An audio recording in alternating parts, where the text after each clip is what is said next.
শান্তি, ধান লে তো একা একা ভালোই কষ্ট হচ্ছে তোমার।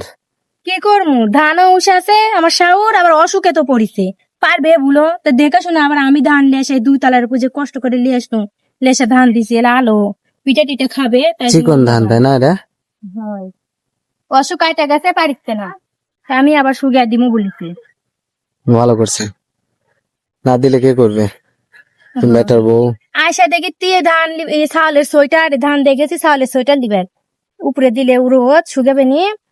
আয়সা দেখি দুনিয়ার পকি পড়ছে ধানের, একটা মানুষের থাকাই লাগবে, সরা হবে না কোনো সময়, পকিয়ে খায় কিছু ছুটতে না। ওই ধানের পাও দিবেন না? এ ধানের পাও দিন রে দিয়া এরা দিবার লাগছে, আর তুমি আলছেন।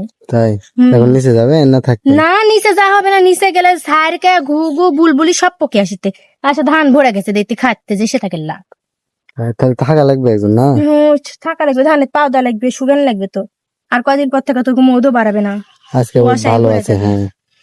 আচ্ছা নাও, তুমি থাকো তাহলে আমি নিচে গেলাম। ছাওয়ালে বাদ যাও। খেয়ে যাও, খালি দোদের করতে ছাদের থেকে পড়ে যাবে ছাওয়াল। আচ্ছা ঠিক আছে। যাও বাবা, তুমি বাদ যাও।